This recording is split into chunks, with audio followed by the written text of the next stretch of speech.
Welcome to the Leadership Spark podcast, where we equip you to be the great leader your people deserve. This is Corey, and today I want to continue talking about the leader and power and what happens to us whenever we gain power, regardless of your position. You may think that the CEO is the only one with power. That is not true.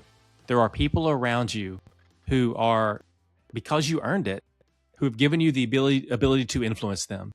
And it could be because of the role you play, the title that you have, but most likely it's because of the behaviors that they've experienced with you, because position does not equal influence.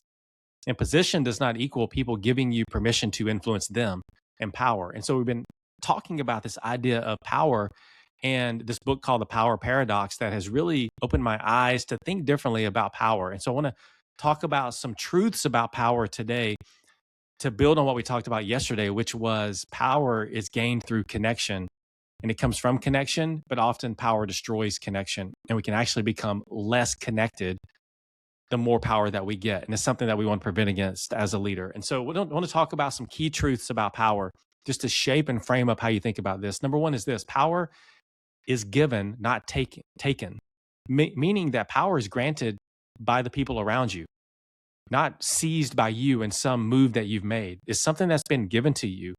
People gain influence. You have gained influence because you help other people succeed, because you share the credit. You act in fairness. You build trust. You do the things that great leaders do. And whenever this happens, groups, the people around you, they elevate you because they believe that you can help advance the collective good. It's not because you went and you see something. And so power is a social contract that exists between you and the people around you, not a personal possession that you have. And it's something important for us to understand as a leader. So that's number one. Number two is that power changes the brain. This is scary, is that research shows that power alters our behavior and our cognition. How scary is that? That the more power you get, you tend to interrupt more, take bigger risks, pay less attention to other people, show reduced empathy signals. You lose empathy whenever we gain power. And that's just the way that the brain responds to power. And so power can reduce some things that happen whenever we don't have power that allow us to gain power in the first place, which is super scary. And so power makes us less socially attuned, unfortunately. Number three is that there could be an empathy deficit problem. One of the biggest dangers of power is losing our ability to accurately read others.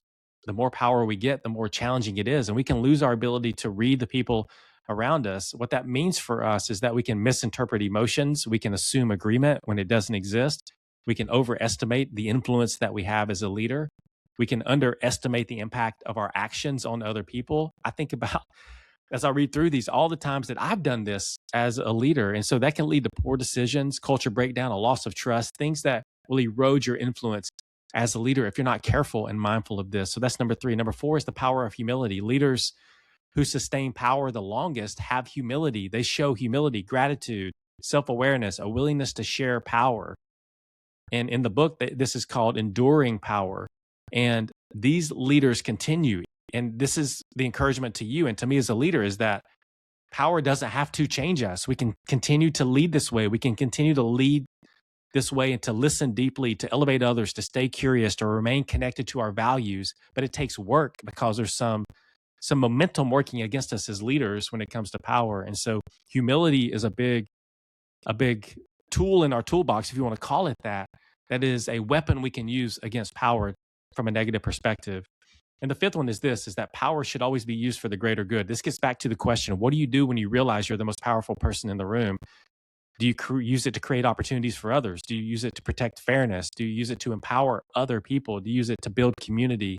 The best leaders see power as responsibility, not privilege. And so I wanted to share that with you so that you can frame up power and the effect that it has on us, but also start to tease out ways that you can prevent power from becoming something that causes you to be less empathetic and causes a reduction of connectedness for you as a leader, which ultimately will degrade or diminish your influence as a leader. So we'll wrap this up tomorrow, and I want to share just 4 quick leadership lessons about power and hopefully encourage you to go use your power for the good of those around you.